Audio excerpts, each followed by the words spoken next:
செய்திகள். இது இலங்கை ஒலிபரப்பு கூட்டுத்தாபனம்.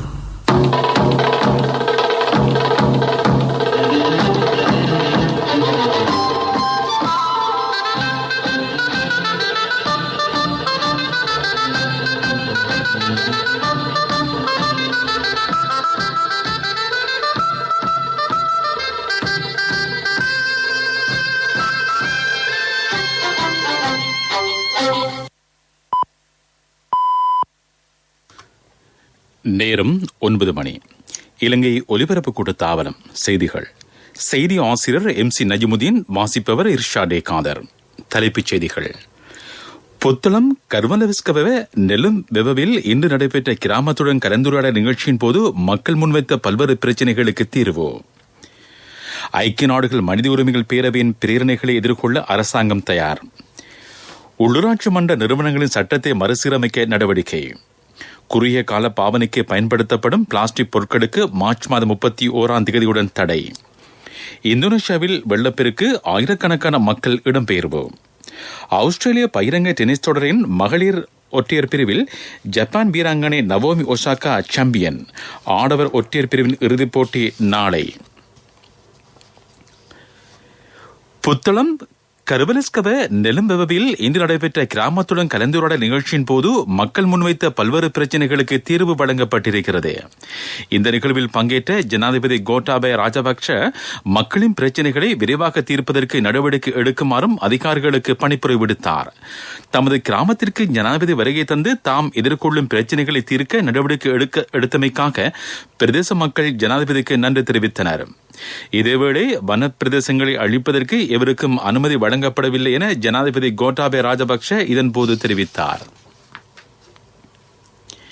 இலங்கைக்கு எதிராக ஐக்கிய நாடுகள் மனித உரிமைகள் பேரவையில் முன்வைக்கப்படும் பிரேரணைகளை எதிர்கொள்வதற்கு அரசாங்கம் தயார் என வெளிவிவகார அமைச்சு தெரிவித்துள்ளது.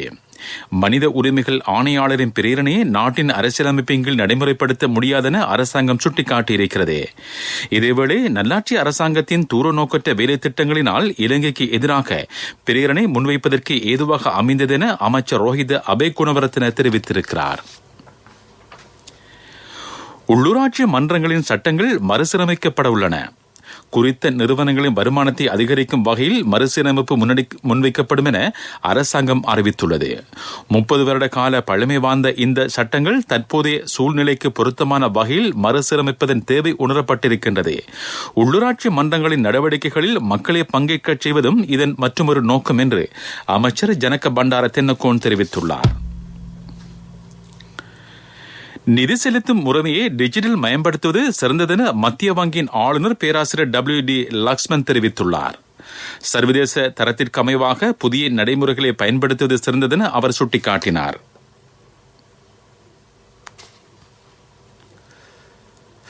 இதன் மூலம் வியாபார அபிவிருத்தி, நிதி பாதுகாப்பை அதிகரித்தல், விரைவாக கொடுக்கல் வாங்கல்களை முன்னெடுத்தல் போன்ற பயன்கள் கிடைக்கும். காலியில் இன்று நடைபெற்ற நிகழ்வொன்றின் போது மத்திய வங்கியின் ஆளுநர் பேராசிரியர் WD லக்ஷ்மன் இதனை குறிப்பிட்டார்.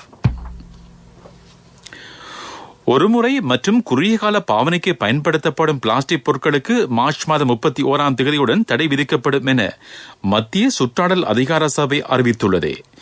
இது சம்பந்தமான விசேட வர்த்தமானி வெளியிடப்பட்டிருக்கிறது. இதன் பிரகாரம் சில விளையாட்டுப் பொருட்கள் உட்பட குறுகிய கால பாவனைக்கு உட்படுத்தப்படும் பிளாஸ்டிக் பொருட்களுக்கு தடை விதிக்கப்படும். நீங்கள் கேட்டுக்கொண்டிருப்பது இலங்கை ஒலிபரப்பு கூட்டுத்தாபனத்தின் செய்திகள். HDFC ஸ்மார்ட் கோல்ஸ் குறுகிய காலத்தில் பெரிய பெரிய டார்கெட்டுகள்.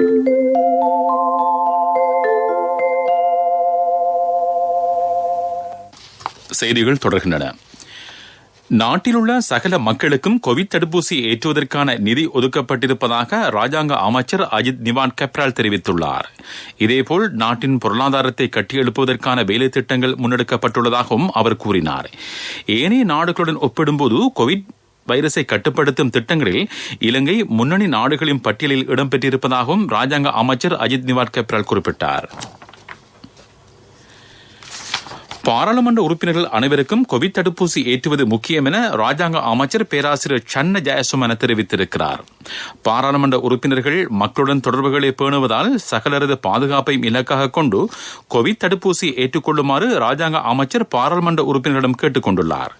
இதேவேளை இதுவரை தடுப்பூசி ஏற்றிக்கொள்ளாத பாராளுமன்ற உறுப்பினர்களுக்காக அடுத்த வாரத்தில் 3 தினங்கள் ஒதுக்கப்பட்டிருப்பதாக பாராளுமன்ற படைக்கல செய்தியாளர் நரேந்திர பெர்னாண்டோ தெரிவித்துள்ளார். எதிர்வரும் 23ஆம் தேதியில் இருந்து 25ஆம் தேதி வரை நாராயண்பிட்ட இராணுவ மருத்துவமனையில் காலை 8:30 நண்பகல் 12 மணி வரை தடுப்பூசி ஏற்றுக்கொள்ள முடியும் என்று பாராளுமன்ற படைக்கல செய்தியாளர் நரேந்திர பெர்னாண்டோ குறிப்பிட்டுள்ளார். கோவிட் வைரஸ் பரவல் காரணமாக யாழ்ப்பாணத்தை மீண்டும் முடக்குவதற்கு நடவடிக்கை எடுக்க முடியாது என யாழ்ப்பாண மாவட்ட செயலாளர் கணபதி பிள்ளை மகேசன் தெரிவித்துள்ளார். கோவிட் வைரஸை ஒழிப்பதற்காக அனைத்து தரப்பினரும் சுகாதார விதிமுறைகளை பின்பற்றி பூரண ஒத்துழைப்பை வழங்க வேண்டும் எனவும் அவர் கேட்டுக் கொண்டார். யாழ்ப்பாணத்தில் தொற்றுக்குள்ளான 3 பேர் நேற்று இனம் காணப்பட்டார்கள். இதன் பிரகாரம் இங்கு தொற்றாளர்களின் மொத்த எண்ணிக்கை 213ஆக அதிகரித்திருக்கிறது. இவர்களில் 190 பேர் குணமடைந்து வீடு திரும்பி இருக்கிறார்கள். இதேவேளை யாழ்ப்பாணத்தில் சுகாதாரத்துறையினருக்கு தடுப்பூசி ஏற்றும் நடவடிக்கை பூர்த்தி அடைந்திருப்பதாகவும் மாவட்ட செயலாளர் தெரிவித்தார். இலங்கை ஒலிபரப்பு கூட்டு தாபனத்தின் பிதுல சிறுவர் வானொலி ஏற்பாடு செய்துள்ள போதைப் பொருளற்ற நாளே நச்சுத்தன்மையுற்ற நாடு என்ற துணைப்பொருளிலான வேலை திட்டத்தின் 49வது மாநாடு நாளை இடம்பெறவுள்ளது. பொலனறுவை பக்க சாரானந்தராம விகாரையில் இந்நிகழ்வு இடம்பெறும். சாஸ்திரியார்கிட்ட மகன ஜாதகத்தை கொடுத்த 3 வருஷத்துல பெரிய இடத்துக்கு மகன் வருவானுண்டவர். இதுக்கு சாஸ்திரிய கேட்க வேண்டுமே, எனக்கு முதல்லயே தெரியுமே. நீங்க என்ன சாஸ்திரியோ? மகண்ட எதிர்காலத்தை நினைச்சு HDFC ஸ்மார்ட் கோல்ஸ் கணக்கொண்டு திறக்கும் போதே எனக்கு தெரியும். பிள்ளைகளின் எதிர்காலத்திற்கு சிந்தித்துக் கொண்டிராமல் HDFC ஸ்மார்ட் கோல்ஸ் கணக்கொன்றை திறந்து 3 வருடங்களில் அவர்களின் பட்டப்படிப்புக்கு வழி செய்யுங்கள். மேலதிக தகவல்களுக்கு அழையுங்கள் 2356-888. நான் HDFCக்கு போனது சாஸ்திரி சொல்ல இல்லையோ. HDFC ஸ்மார்ட் கோல்ஸ் குறுகிய காலத்தில் பெரிய பெரிய டார்கெட்டுகள். பிரதான செய்தி வழங்குவோர் ஒவ்வொரு வீட்டிலும் இருக்க வேண்டிய வீட்டு வைத்தியர் சித்தாலேப.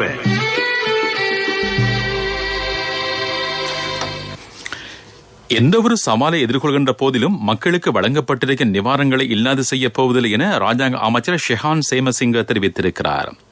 சமுர்த்தி நிதி சங்கங்களுக்காக முதல் கட்டத்தின் கீழ் 3 லட்சம் ரூபாய் நிதி வழங்குவதாக அவர் குறிப்பிட்டார். கோவிட் நெருக்கடிக்கு மத்தியிலும் மக்களுக்கு பல்வேறு நிவாரணங்களை வழங்குவதற்கு அரசாங்கம் நடவடிக்கை எடுத்திருப்பதாக ராஜாங்க அமைச்சர் கூறினார்.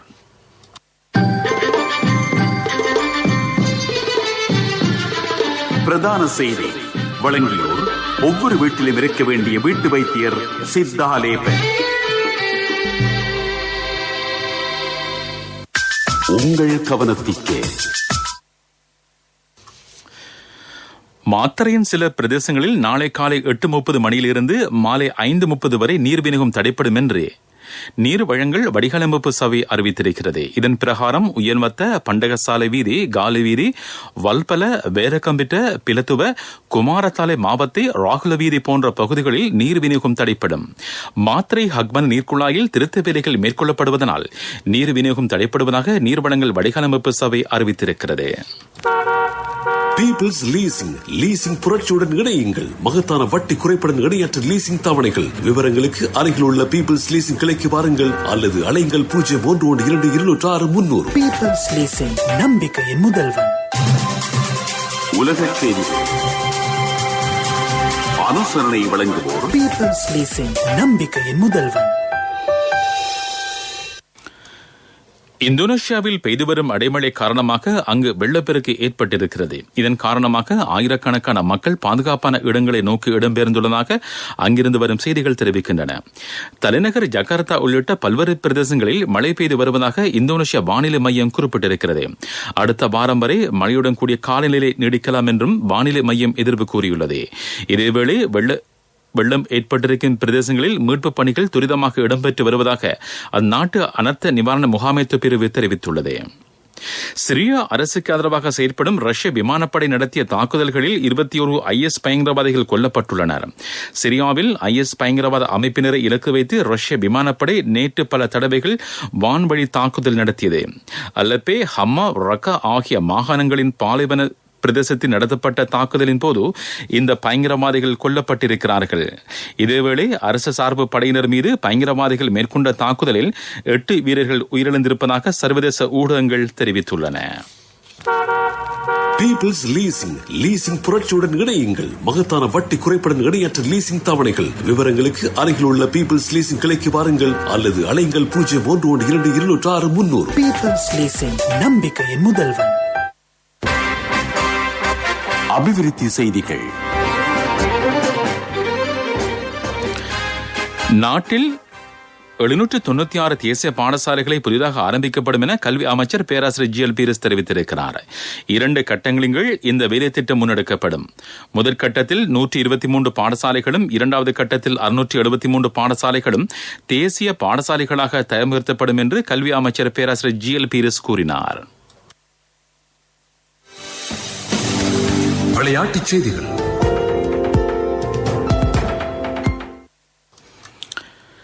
ஆஸ்திரேலிய பகிரங்க டென்னிஸ் தொடரில் ஆண்கள் ஒற்றையர் பிரிவின் இறுதிப் போட்டி நாளை மெல்பர்ன் நகரில் நடைபெறவுள்ளது.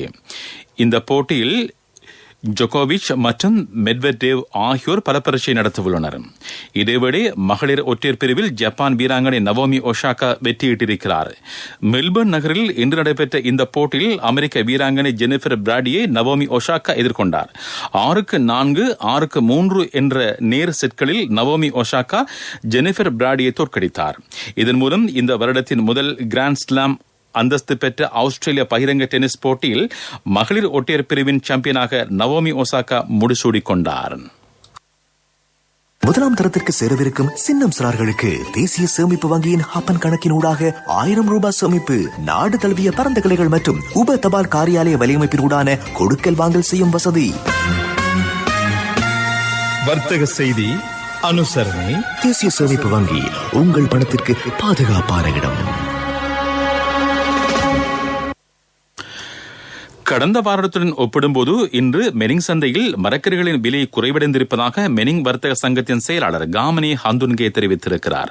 நாட்டின் பல்வேறு பிரதேசங்களிலிருந்து தற்போது குறிப்பிட்ட அளவிலான மரக்கறிகள் கிடைப்பதாக அவர் கூறினார். ஆகவே மரக்கறிகளின் விலை எதிர்காலத்தில் மேலும் குறைவடையும் என அவர் தெரிவித்தார்.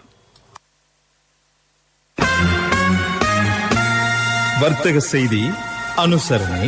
தேசிய சேமிப்பு வங்கி, உங்கள் பணத்திற்கு பாதுகாப்பான இடம். 2021 ஆண்டில் முதலாம் தரத்திற்கு சேரவிருக்கும் சின்னம் சிறார்களுக்கு தேசிய சேமிப்பு வங்கியின் ஹாப்பன் கணக்கின் ஊடாக 1000 ரூபாய் சேமிப்பு. அதிக வட்டி வீதம், சேமிப்பு கணக்கிற்கு 100% அரசு பாதுகாப்பு, புலமை பரிசில் பரீட்சைக்கான முன்னோடி வினாப்பத்திர கொத்து உட்பட நாடு தழுவிய பரந்த கிளைகள் மற்றும் உப தபால் காரியாலய வலையமைப்பின் ஊடான கொடுக்கல் வாங்கல் செய்யும் வசதி. நீங்களும் இன்றே உங்கள் செல்ல பிள்ளையின் எதிர்காலத்திற்காக ஹப்பன் கணக்கொன்றினை ஆரம்பியுங்கள். நிபந்தனைகளுக்கு உட்பட்டது. உங்கள் பணத்திற்கு பாதுகாப்பான இடம் தேசிய சேமிப்பு வங்கி. பொருளாதார செய்திகள் அனுசரணை. அண்ணா 31க்கு நீங்க மகளுக்கு தங்கம் வாங்குவீங்கன்னு நான் எதிர்பார்க்க இல்ல. எந்த தங்கத்துக்கு தங்கம் கொடுக்க முடிஞ்சது எந்த LOLC கிரெடிட் கார்டு இருந்ததால. LOLC ஃபைனான்ஸ் கடன் அட்டை உங்களை மேலும் உயர்த்திட. கோவிட் நெருக்கடிக்கு மத்தியில் உள்ளூர் தொழில்துறையை கட்டியெழுப்பி உள்நாட்டு வர்த்தகத்தை அபிவிருத்தி செய்வதற்கு அரசாங்கத்தால் முடிந்திருப்பதாக ராஜாங்க அமைச்சர் அஜித் நிமார் கப்ரால் தெரிவித்திருக்கிறார். இதன் மூலம் தேசிய பொருளாதாரத்தை வலுப்படுத்த முடிந்திருப்பதாக அவர் சுட்டிக்காட்டினார். அரசாங்கம் முன்னெடுத்திருக்கும் கொள்கை திட்டத்தினால் கடந்த காலத்தில் வீழ்ச்சி கண்ட பொருளாதாரம் தற்போது சிறந்த நிலை அடைந்து வருவதாக ராஜாங்க அமைச்சர் கூறினார். அண்ணா 31க்கு நீங்க மகளுக்கு தங்கம் வாங்குவீங்கன்னு நான் எதிர்பார்க்க இல்ல. எந்த தங்கத்துக்கு தங்கம் கொடுக்க முடிஞ்சது எந்த LOLC கிரெடிட் கார்டு இருந்ததால. LOLC ஃபைனான்ஸ் கடன் அட்டை உங்களை மேலும் உயர்த்திட.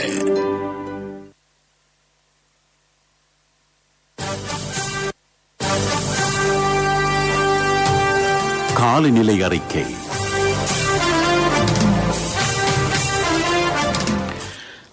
மேல் சப்ரகமோ மாகாணங்களிலும் காலி மாத்திரை மாவட்டங்களிலும் இரவு வேளையில் மழை அல்லது இடியுடன் கூடிய மழை பெய்யக்கூடும் என வளிமண்டலவியல் திணைக்களம் எதிர்வு கூறியிருக்கிறது. சில இடங்களில் 75 மில்லிமீட்டர் மழை வீழ்ச்சி பதிவாகலாம். வடக்கு, கிழக்கு, வடமத்திய ஊவா மாகாணங்களிலும் மாத்திரை நுவரெலியா மாவட்டங்களிலும் ஓரளவு மழை பெய்யக்கூடும்.